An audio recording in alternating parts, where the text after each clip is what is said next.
Welcome to Talkin Jets. My name's Ryan and I'll be your pilot tonight. I am joined alongside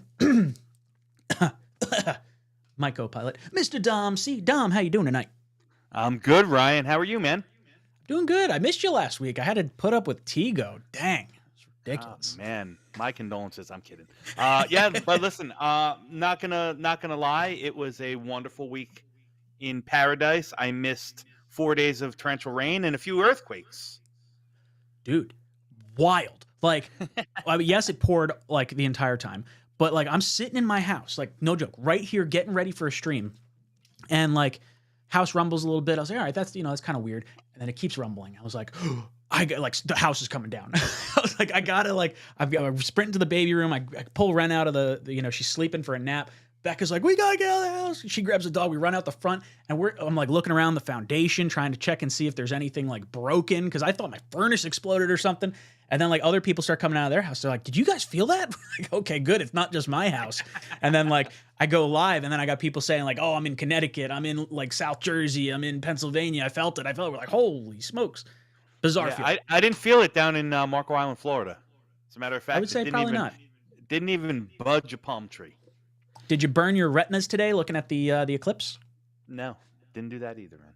Oh, see, it was cloudy, and it was like, oh, well, I can kind of see it. And I was like, it's probably not a safe thing to be doing. But I'm like looking at it through like my phone, and like I have this, I got the Samsung Galaxy S whatever Ultra thing. It could zoom in like 100 times. So I zoomed in like I think like 50 times, and then I was able to like get a pretty cool picture of it. And I was like, oh, I can't wait to look at this for all of today, and then never look at it again. It's like fireworks. That's when you take videos of fireworks, never look at them again. Whatever. Yes, sir. Boys and girls, let us know what you thought about everything crazy going on in the world.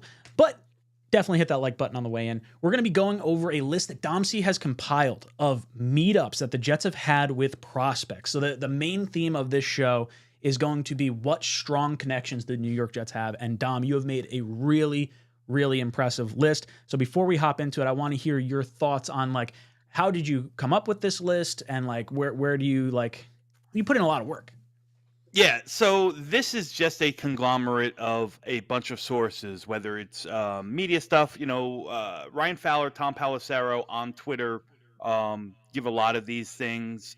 There's just a bunch of different media sources that I use. A couple guys that I know that say, hey, know this guy, he's in here, he's in there. Just, just really keeping in all honesty, just keeping my ear to the street, and every little interested tidbit I've just logged on here. So a lot of research. I got a lot of free time on my hands, unfortunately, but don't tell my boss that. Been spending a lot of time just making sure that every T is crossed and I is dotted on this draft cycle, and who the Jets have been kind of sort of connected to. Now, I will say this, Ryan. Some of it you got to take with a grain of salt, because, like for instance, like they talked to Jayden Daniels and Caleb Williams, and they're probably not going to draft Jayden Daniels and Caleb Williams. I'm sure some of it is just due diligence. However, I do know that two guys last year that they took top 30 visits with ended up getting drafted in Barnes and Bernard Converse. Were both top 30 visits that the Jets had, and they ended up drafting them. So maybe where there is some smoke, there's some fire. Yeah, I'm excited to kind of go into that deeper. We were talking off stream about how like, oh, Dom, you got to keep this going for future years, and we'll highlight each person that was selected each year as we go. And it's going to be fun to kind of see how this all plays out. Yeah, it's fascinating to see like the different quarterbacks.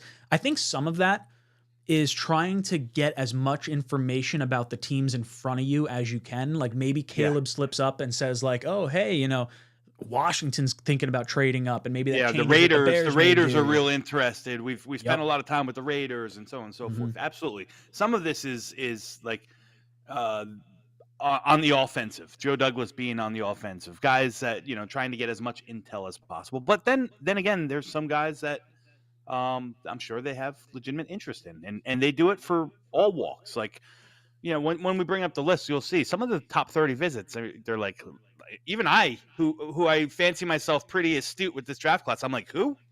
Who the hell is that? So maybe you can provide some context. This is something that I was going to sit at work and just like hammer out, and I just didn't have the time to do it. But like projected round for like each of the Yeah. players, because I feel like that's Yeah. interesting to like, even if it was a color code or something like day 1, day 2, day 3 type pick. Yeah. Here, I'll pull it up, guys, now. So if you're watching this or listening to this in your car, there is a visual component to this. But this is Dom C's work in terms of like top 30 visit. He's got private workout, attended the pro day, meeting at the Senior Bowl, meeting at the Combine, and then that column I is other bowl games / virtual meetings.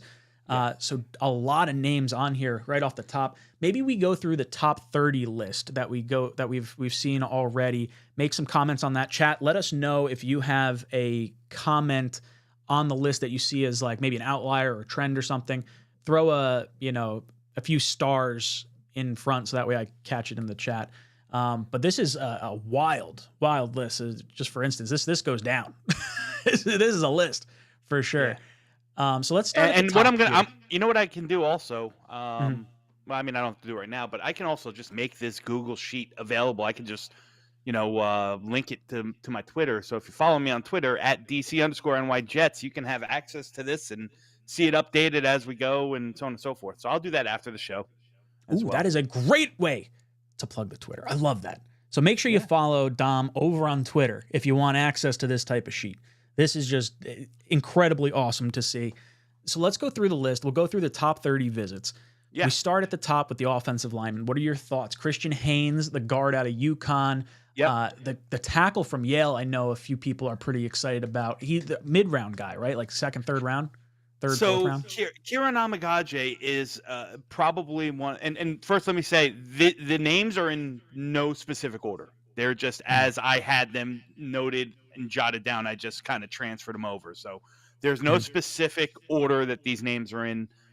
They're just down. So 𝐒𝐮𝐬𝐂 is probably one of the more polarizing prospects in this entire class, because he checks off everything that you want in an offensive lineman: height, weight, speed, athleticism. The big question with him is that, it's really twofold. Is one, he battled an injury this past season and it hurt him. The injury kind of left him out or void of any of the postseason bowl games. Like, he would have been at the Senior Bowl. He would have been, at the Combine testing and all that stuff, but he's been injured. So it didn't go there. So he's probably the most polarizing prospect on this list because, there's just not a lot of film on him. It's, surprisingly, it's hard to get Yale all 22 film. So, what you see is, I'm sure people can get it, but I can't. He's one of the few prospects, him and Dylan Laube, amongst a couple other guys on this list, that I have zero real all 22 film access or history to. So I'm going based on just what I can find on YouTube. He played at Yale. Who knows how that's going to translate to the next level? But there's a lot of buzz around his name because he's got 35-inch arms. He's showed that he can play. He showed technically that he can last at left tackle, which is at the college level, which is a huge thing because how much a prized possession left tackles are. Now, will he stay there at the NFL? Who knows? It's still to be determined. But yes, Ryan, to your point, I'd be very, very surprised. I mean, he's going in day 2. I'd be very surprised if he wasn't called towards the end of round 2. That's how that people are going to take a shot on him. Teams that or can sit and let him learn and marinate for a little. It might have veterans. It might have a spot open up. Off the top of my head, if you have your starters in place, like a Tyron Correct. Smith or a Morgan Moses, that team might be sort of excited to potentially draft someone. I'm thinking like Philly. I'm thinking like Kansas City. I'm thinking teams like that are going to pick towards the end of the round, and can really truly develop a guy like 𝐒𝐮𝐬𝐂. But I have no real access to any film for him, so he's been a tough study or grade for me. So everything I'm getting is either through YouTube, games that Yale has, highlights, or just word of mouth. And the people that are tied into the scouts that I'm close with, and the guys I went to scout school with, and some of them who have had access to him, some of them really like him. think that he's going to be a player in the next, at the next level. So 𝐒𝐮𝐬𝐂 𝐫𝐢𝐻 for me is an interesting one. There's a couple other of these top 30 visits. Well, 𝐶hristian 𝐬𝐻, I don't think we have to talk to. Everyone, knows. I think 𝐶hristian 𝐬𝐻 is a phenomenal prospect. I put out my top 50 overall prospects today. 𝐶hristian 𝐬𝐻 came in at 25 overall in the class. I think he's my third rated interior offensive lineman. I mean, he's to me the definition of plug and play. So, those are two guys that I think would make sense for the Jets. I find it hard to fathom that 𝐬𝐻 gets out of round 2, but if he's there at round 3, I'm running that. If he's there at 72, I'm running that card up. Without a doubt. I like those two. From the little bit that I've heard from around the league, Joe Alt I feel like is an obvious one. Top of the draft. If he's there at 10, I think most people are probably running up the draft board. Yeah, and there's known interest in, obviously, I mean, it sounds stupid to say, but there's known interest in Joe Alt. Like, they've had long, in-depth, numerous meetings with him, not only at the private workout, not only at the pro day, but they've met with him on numerous occasions. So he's definitely up there. Is he a guy that the Jets would trade up for? I don't know if I'm comfortable or have enough intel to say that, but there is a strong connection with Joe Alt and the Jets, and there's a couple other of those guys where that connection has been pretty strong as well. If you scroll down, obviously Neighbors is another one where they've met with him numerous times. I think is very interesting. He hasn't come in for his top 30 visit. I think it's scheduled for this week. Where is he? I highlighted him on the list. No. I was looking for somebody else on this list here that I. What's the name? Can't find. Oh, here he is. Wide receiver out of Oregon, Troy Franklin, towards the bottom. I had all the Oregon guys lumped in together. Another guy that the Jets had Jefferson out with, for the Oregon Pro Day. He worked out Troy Franklin directly. Now, that's an interesting name. He's got a skill set that really the Jets don't have, and that's that true take the top off the defense burner, that can play inside and outside. I think it'd be a really good complement to what you have in Garrett Wilson and Mike Williams, if Mike Williams comes back healthy. And he's a guy that I think probably, you might have to maneuver your way up into the end of the second round. But a lot of these guys, again, if you're tying in these top 30 visits and these private workouts if you're correlating that to interest, a lot of these guys to me looks like people that you might have to move up into round 2 for. We have a third round. We have 2 fourths. I wouldn't throw it. I don't think it's out of the question to say that, the Joe Douglas might very well possibly look to move down in round 1 to accumulate some more capital to ultimately go back up and get his guy. So that's what I'm really taking on. Forget about the 𝐂 forget about the Neighbors and the Joe Alts. That there's interest right there. But some of these other guys, like I said, like a Troy Franklin. So Troy Franklin, I liken similarly, and you let me know if this is a correct assessment here, but he reminds me of like a Deshaun Jackson, just a burner over the top, lean frame, not really a contested catch guy, not really necessarily going to high point the ball, but he's someone that's going to change the way the guys closer to the line of scrimmage are going to be able to operate. Correct. And, the one downfall for Troy Franklin, I think, is that he doesn't have the most reliable hands. Lot of drops, not the surest of hands. But again, if you get a guy like you said that the defense can't, that he has release packages that he can get off press, and there's not going to be many people in the league that can keep up with that speed that he offers. Like, it's just a skill set that we had all hoped that Mecole Hardman was going to offer, right? And Troy Franklin does that, and Mecole Hardman's probably like a dollar store Troy Franklin. So, Dane O pops into the chat. He says, "Question, Dom. I personally think if Alt is there at 7, then Callahan could opt for a higher ceiling tackle, pushing Alt into our laps. Am I crazy? Seems like the better offensive line coach plus ceiling they'd want. So is there someone with a higher ceiling that you could see going above Alt? I feel like the size and like the speed that he showed at the combine would imply his high ceiling already. So here's the thing. I wouldn't be surprised if Alt wasn't the first tackle off the board, Mm-hmm. but I don't think that's going to be at Tennessee. If I could see a situation where the Chargers don't trade down, they stick and pick, they could choose to take one of these big road grading right tackles. They could choose Mm-hmm. to take a 𝐒𝐿𝐵 𝐂. They could choose to take a J.C. Latham because their hole right now really is right tackle. You know, Mm-hmm.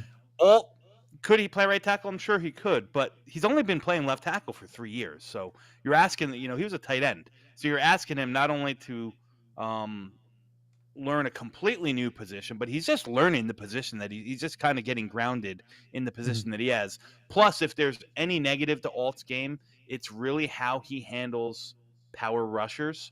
Yeah, you don't want that on the left side, but the right side, I think it probably you're going to face if you're a left tackle, you're going to face usually more finesse style, those twitchy, bendy kind of Bryce Huff kind of pass rushers. When you're Mm-hmm. facing the other side, that not to say you can't get one of those guys too, but that usually where the team lines up their power rushers. Think of Max Crosby, who's just going to go through you. Think of 𝐒𝐿𝐵 𝐂 goes back and forth on both sides, but those type of guys that are not just going to beat you with speed and bend around the edge, but they're gonna take they want to put you through the quarterback. So I don't know about Alt becoming a right tackle right off the get-go. So there is a situation where I think Alt could be the second tackle off the board, but they have a gaping hole at left tackle in Tennessee. For me, I think if Alt's there, he is hands down the selection. Charles pops in and says, "What's up, boys? Anyways, in my opinion, we draft an offensive lineman." Yeah. It's interesting. It's interesting. We could go through like all this stuff. I think some of the names that really stood out to me the most on this list when I was looking at it. Go ahead. Jordan Travis, top 30 visit. Love that. Because that's someone we've been talking about in like the 4th round, our quarterback that you could sit for a little bit. Well, I found it interesting. Now, I'll say about Jordan Travis, not my favorite. I've told you that he's not my favorite. But to me, it seems that they happen to be doing a lot of work on the quarterbacks. Forget about the guys like Daniels and Caleb Williams and Drake May. I think they just kind of met with those guys. They did their due diligence. They were you have Caleb at the Senior Bowl, but I don't think Caleb was at the Senior Bowl. I think that's a wrong column check mark. Oh no, yeah, I meant the combine. Yeah, that's my fault. My fault. I'll the whole list is ruined. We can't use it. I will fix that as we speak. But yeah, but Jordan Travis, I agree. It may not be your favorite quarterback. I think a lot of people do like Pratt and do like Rattler, who the Jets also met with on this list. I think you had a well, if you look at the guys, Jordan Travis, Spencer Rattler, Michael Pratt. If Green Bean's in here, he's going to hate when I say this. 𝐒𝐮𝐬𝐿 𝐂. These are guys that they've done extensive work on. Now, those are guys that you think are going to be there on day 3, right? Sure. Maybe not Rattler. Maybe Rattler might be a end of day 2 kind of guy, but the rest of these guys are all really day 3 guys. So maybe, just maybe, that the Jets are planning to bring in some youth into the quarterback room. And then you got guys like, like I said, the kid from North Carolina A&T, Davius Richard. I know nothing about him. I just know that they met with him at the HBCU Bowl, and they spent some time. With him there. There's another quarterback here. Where is he? Well, Carter Bradley, I know they met with at the Senior Bowl. I don't know Michael Hears. That's the name. Yeah, he's another guy that I'm not familiar with. I didn't do any film study or research on him. But again, when you look at guys like that, when you look like the kid, the kid from North Carolina A&T, those might be guys that they're trying to gauge on if they want to spend a priority, make them priority UDFAs. That's I don't think they're going to be drafted, but they're guys that I think could be, UDFAs. Again, this is these meetings and these lists and these top 30s and these workouts aren't necessarily just for rounds 1 and 2. They try to build their draft board 1 through, from round 1 all the way through the UDFA process. They have an idea on who their UDFAs are going to be from the get-go. I think other names that I'm kind of keying in on here. Roman Wilson was one. Brendan Rice. Were both those on our Senior Bowl team? I know Rice was. I think Roman Wilson might have been the other side. Or I know he was on ours. Roman Wilson was on the American team, and that was. I don't remember if that was.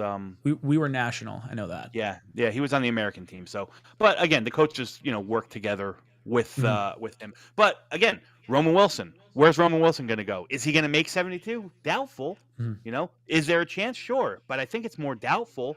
That's another guy that they could probably look to trade up for.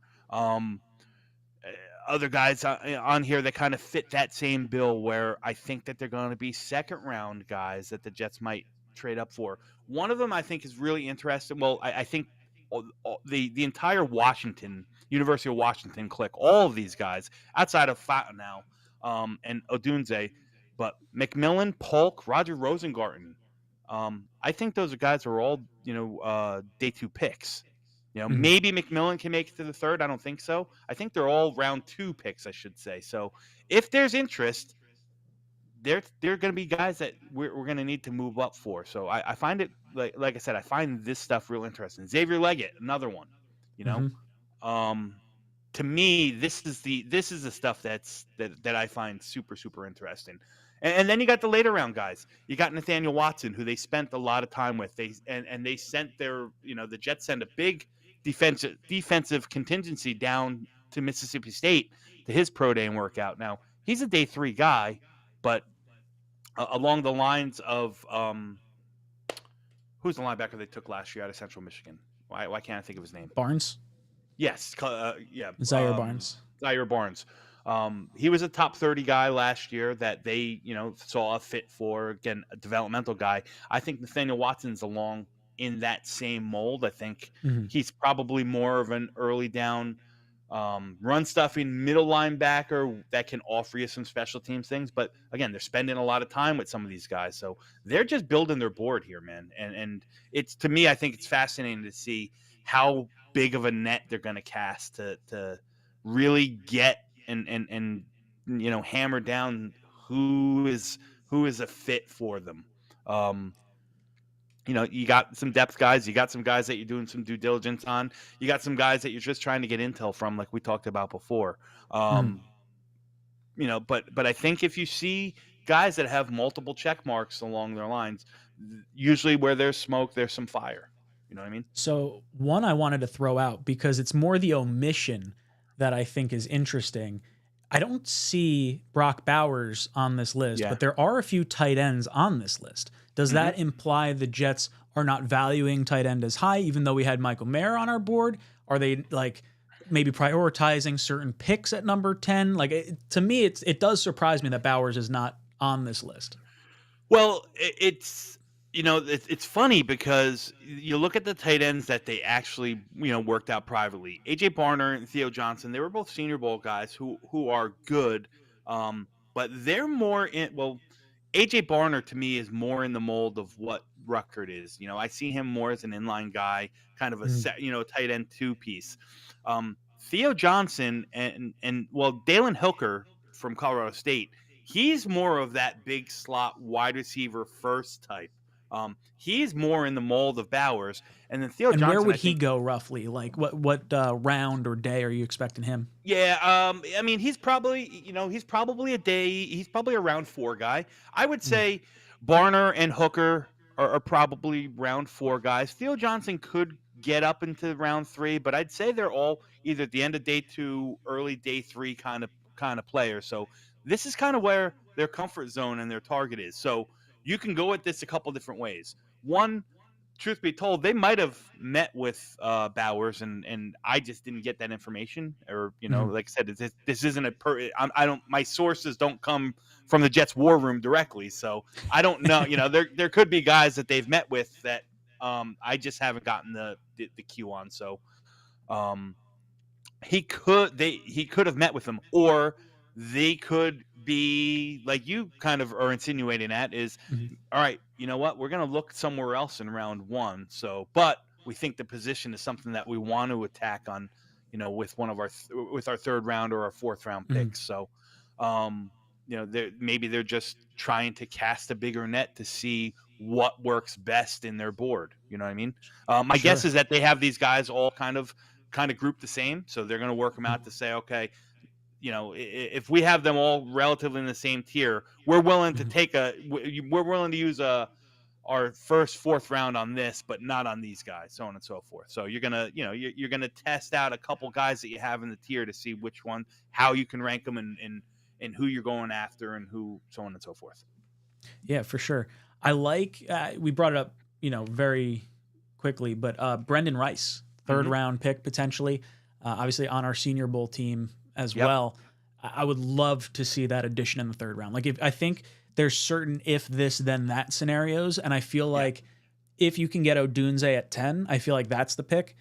If you can't and you go with a Fought now, or maybe it's a Bowers or something along those lines, then you can pivot to a Brendan Rice, because I feel not that they're similar players, but I feel like stature wise they might provide similar type things. You just might be expecting Rice maybe not to click immediately the way you're expecting Odunze to click in the first round. Yeah, and it's funny because again, different types of receivers that they're gearing up with.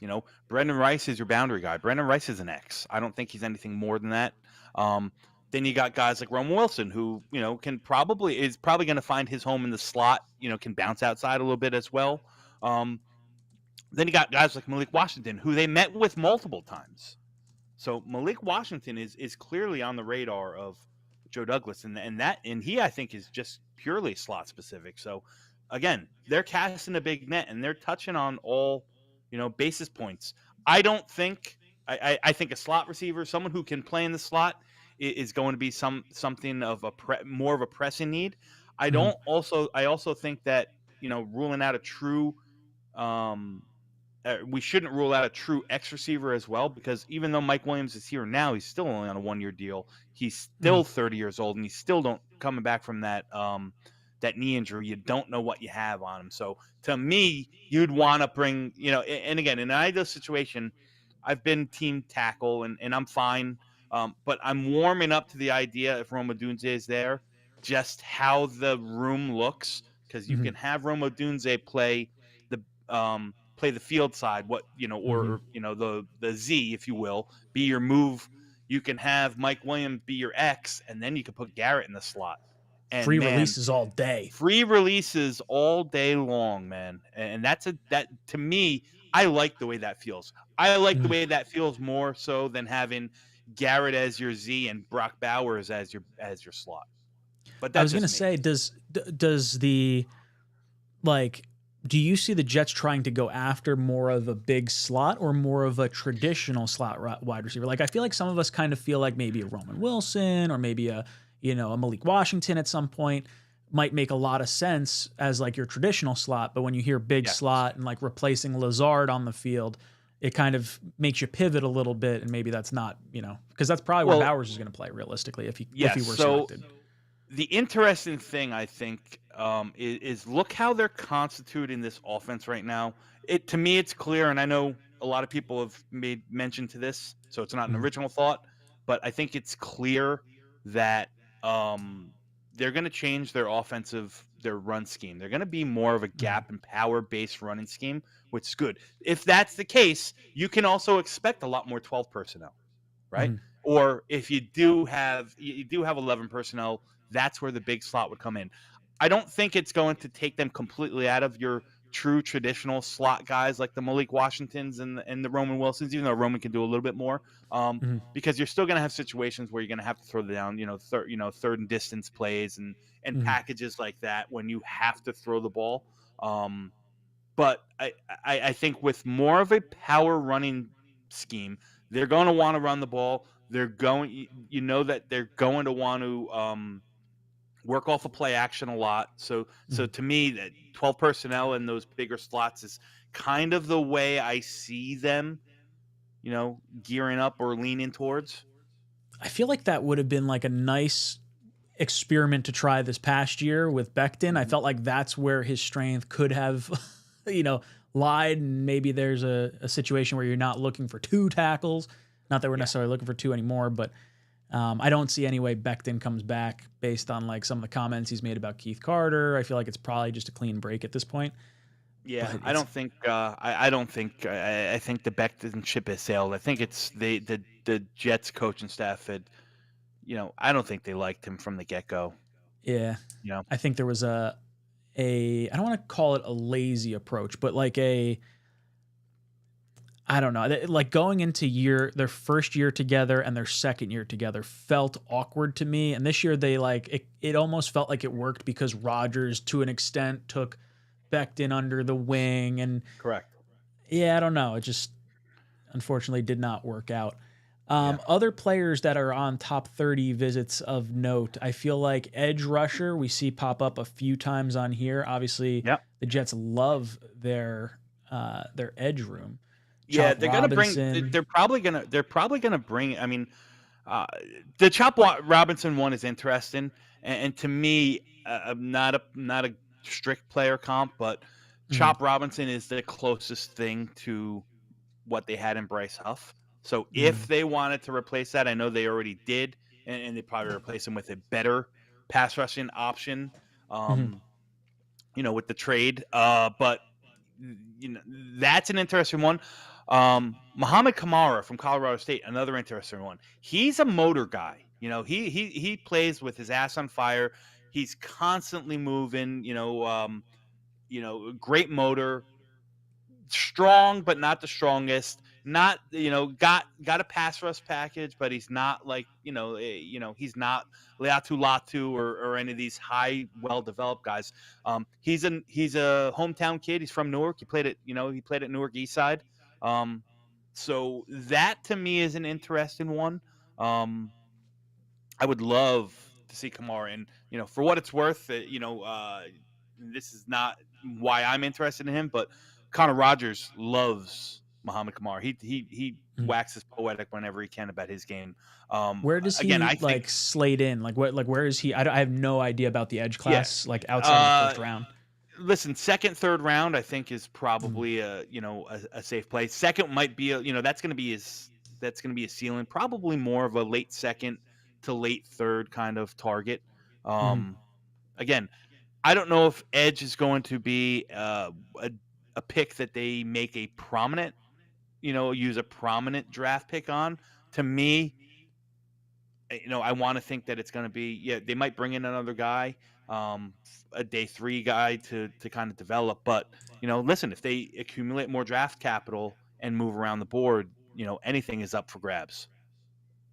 Yeah, it's the whole edge conversation. I feel like not that it dies with Hassan Reddick, but it feels like it would be a misallocation of resources to use one of our top two picks on one now that we have him. Because in my opinion, I would love to franchise tag Reddick after the year and just use him as the 2-year rental and let him go after Rodgers' perceived window is done, as opposed to extending him long term and maybe Yeah. causing some type of hiccup in the contract situations of Garrett, Brees, Sauce, and Jermaine.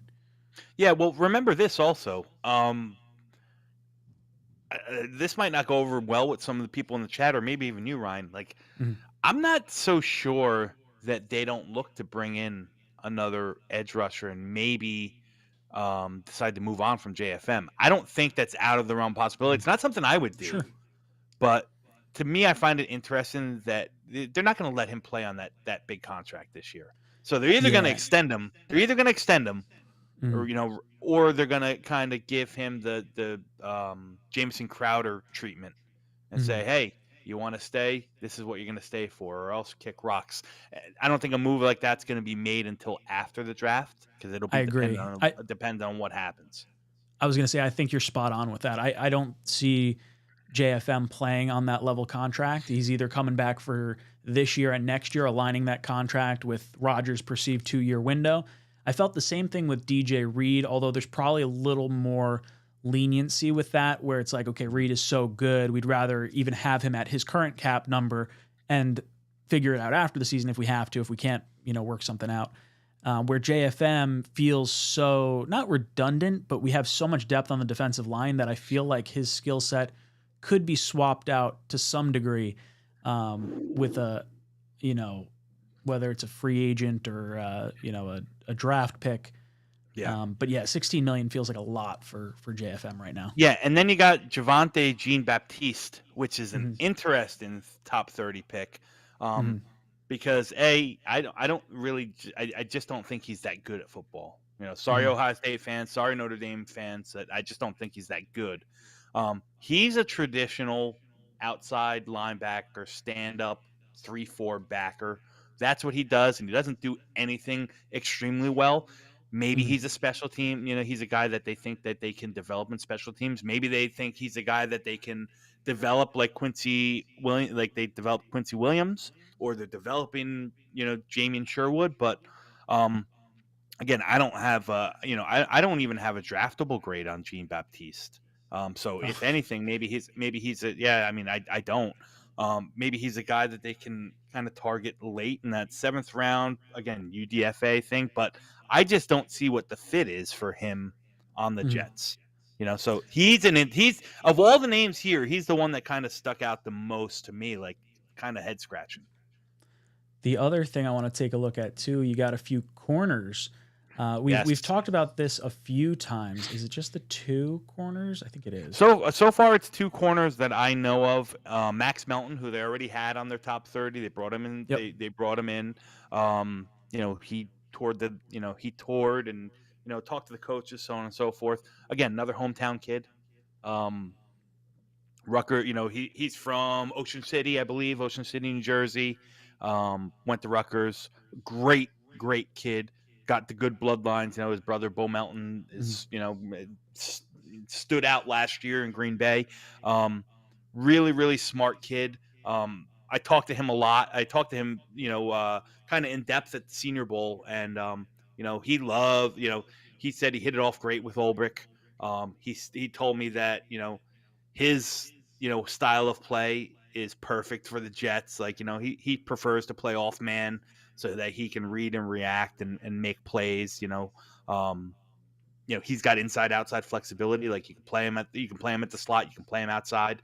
I think that Max Milton would be a home run selection. And I've talked to you, I've talked to Bean, I talked to I think cornerback is going to be an area that they will be drafting this cycle.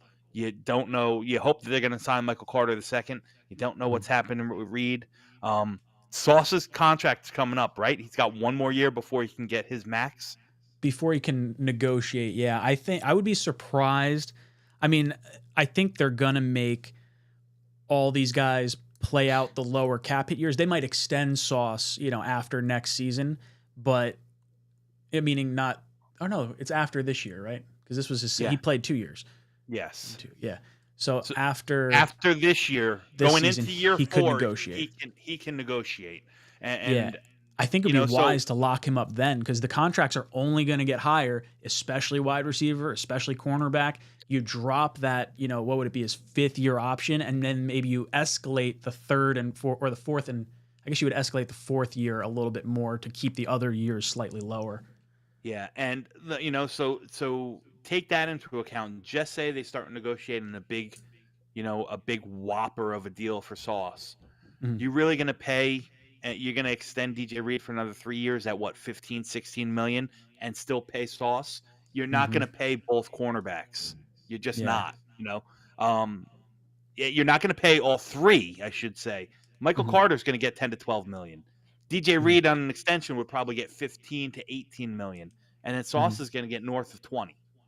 Yeah.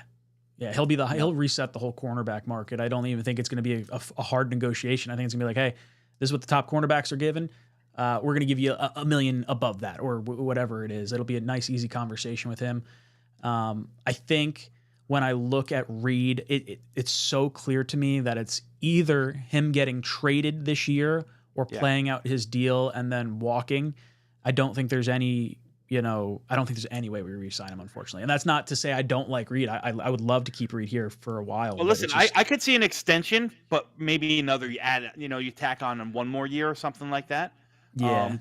To kind of play out the Rodgers window before you have to start paying Sauce. And just like Ricky New York says in the chat here, they're not going to pay you can't pay all three of them, So that's why I think it's really important that they do bring in some more pipeline players. Again, Eccles is going to be up too. Yep, Eccles is out after the season. Granted, he's just depth right now, but he's viable depth. He's a guy you'd like to keep around, but you're not going to invest $60 million into your cornerback room. That's just not a good allocation of assets, throughout, especially when you're going to have to pay guys like AVT if you want to keep him, and Garrett Wilson if you want to keep him, and everyone else that's going to be coming up over the next couple of years. So decisions are going to have to be made, and unfortunately, just the way the contracts align and fall, I don't think that we're going to, I don't think that DJ Reed, Sauce, and Michael Carter all get paid. So if you don't pay one of those, you better have somebody in the pipeline to replace them. So I expect the cornerback to be taken in 17 days. Crossfire comes in the super chat. Thank you, bud. Says 2 of the 4 best looking Jet fans right here. So I don't know who the other 2 are, but it doesn't matter. It doesn't matter. You got 2 of the best right here. He says, what's up, Ryan? What's up, 𝐷𝐸? Can't wait for the season to start. I feel like a junkie waiting for my fix. Well, that's what all of us are doing here. How many we got in this chat right now? We got, 246 right now. Hit that like button, by the way. But, look, when you're diving into, undrafted free agency, and you're doing mock drafts throughout the off season, you're a junkie. You're here with us. I love it. Yes, sir. Yes, sir. Crossfire, appreciate it, man. I did see a comment in here by Patrick Sullivan. He says, 𝐷𝐸, if you visit one player on a pro day, would you see all from the same school? So is that sort of where you're plugging in some names that are interesting, or do you think there was a note made about the Jets talking to them at the pro day? I think the most noticeable one in here may be the Washington stretch of players. Yeah.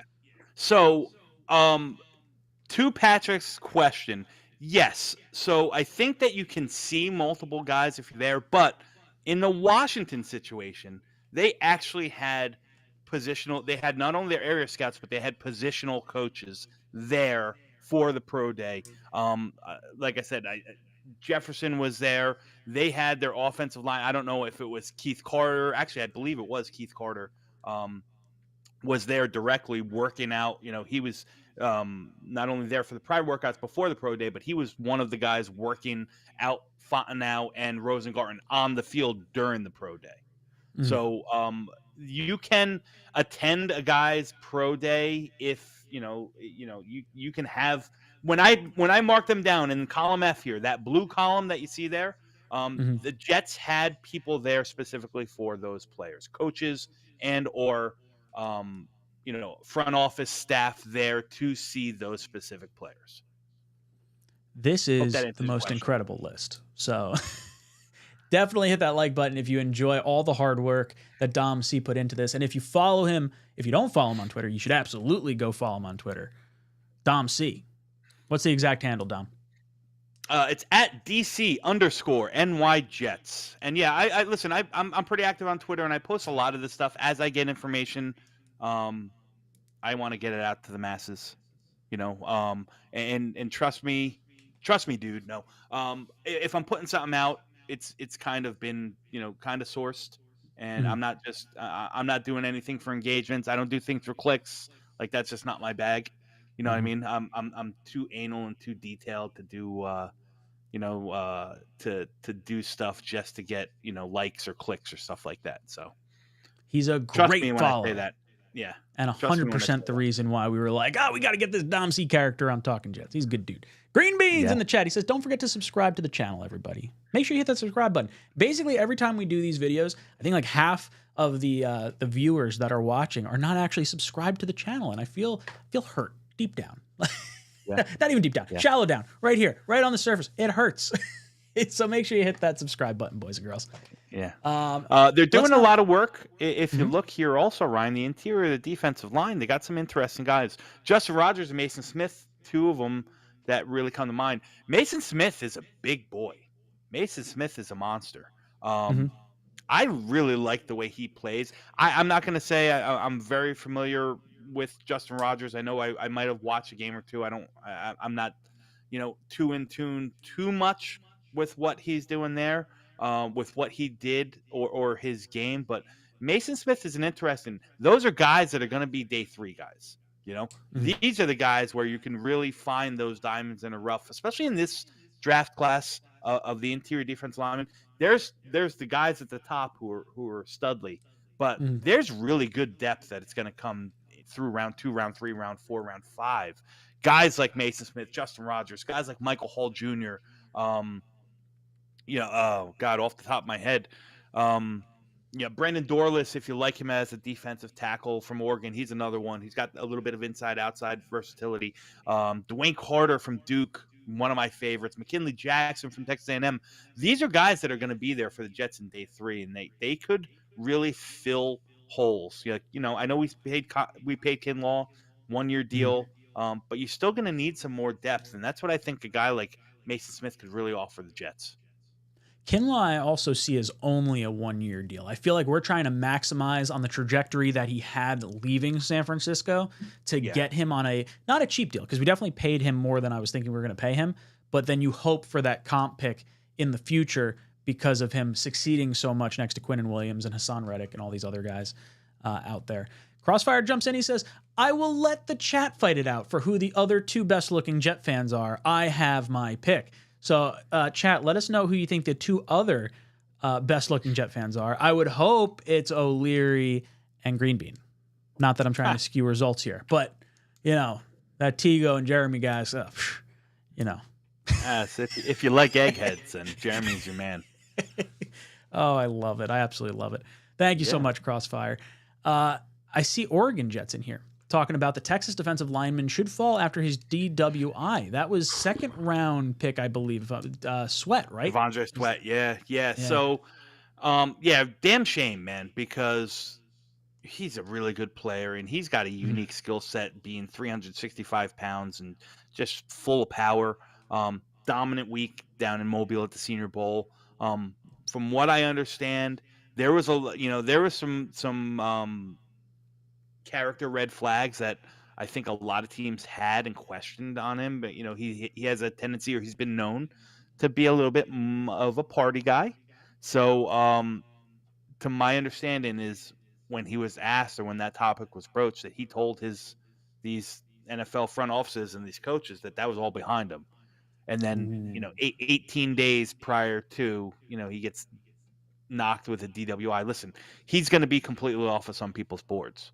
I mean, the guy lost millions for himself. He's still going to get drafted. There's still going to be somebody that likes the traits and likes the player and think they can, do some sort of reclamation project on the character. So he's still going to get drafted, but I don't think he's a lock to go in day 2 anymore. I really don't. That's wild. If he's there in the 4th round, it'd be an interesting scenario to see the Jets maybe take a look at him. I believe one of the notes I saw on Twitter, I don't know if it was Schefter that sent it out, was they had to chase the driver down on foot, but they didn't explicitly say he was the driver, I think, is what it was. But I guess if you get a DWI, that would imply you are the driver. It was like not the best situation for sure. Yeah. Definitely hurts. Yeah, it's unfortunate, man. It's unfortunate because the door was already open and you were already a foot and a half inside. You know what I mean? And you just made it a much more difficult trying situation. Didn't have to be that way. So don't drink and drive, kids. Crossfire comes in with another super chat. Thank you, Crossfire. Says, did you guys see, I'm assuming that's supposed to be Brady? No, Baldy.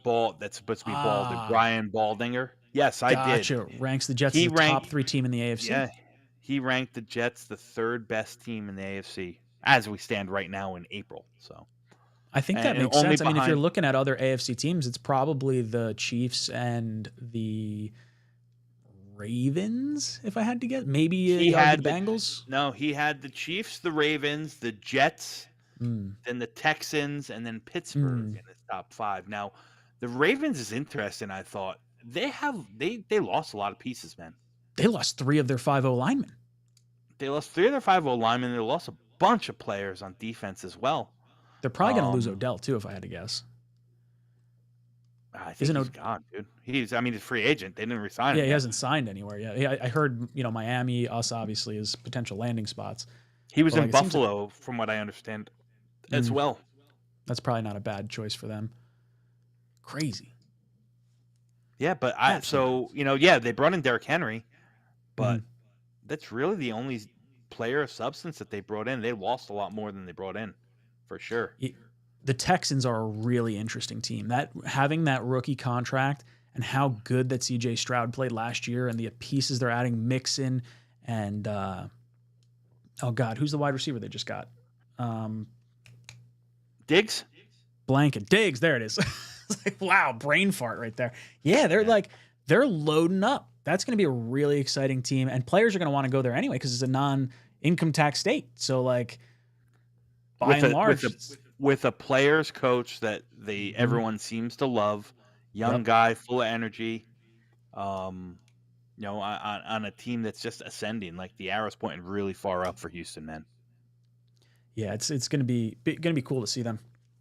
Now, I guess we'll come back to this view of the last 7 minutes or so. If you guys have any questions for myself or Dom C, just throw them in the chat. We'll get to them.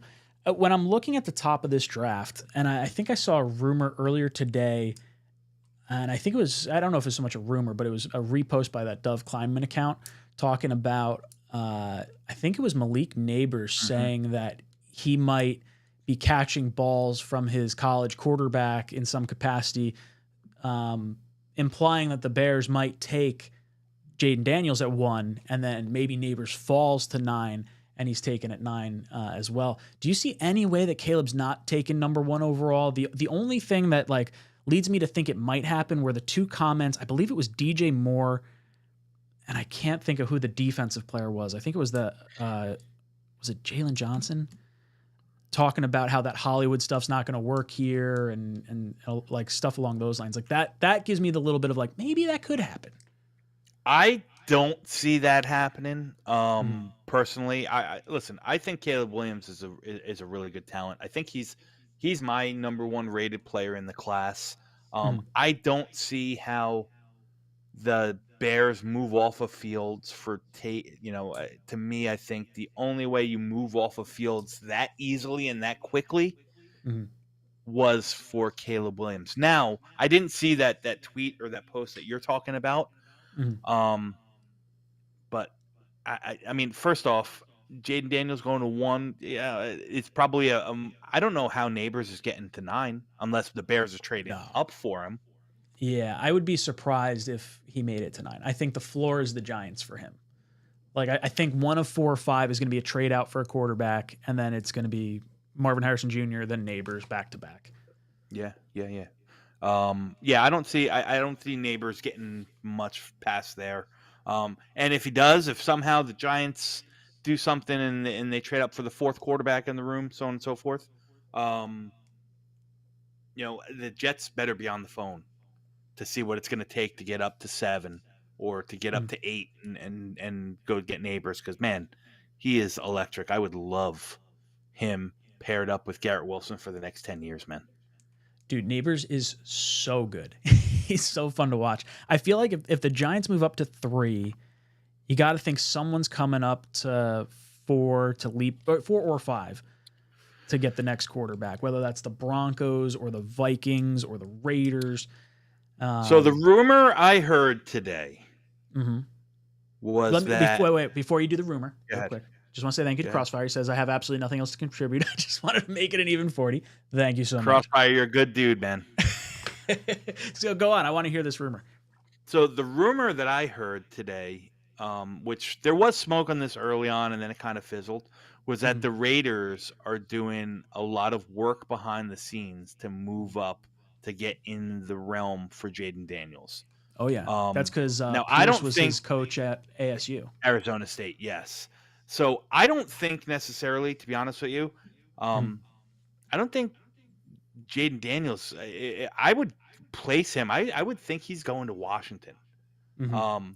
So that alone tells me that maybe, just maybe, Jaden Daniels isn't going to go to Washington, and maybe it's Drake May, or maybe it's JJ Mhm. McCarthy #2, which is crazy to me. I Mhm. love JJ, but just he's a guy that you want to kind of sit and let him marinate for a little bit before you hand him the keys.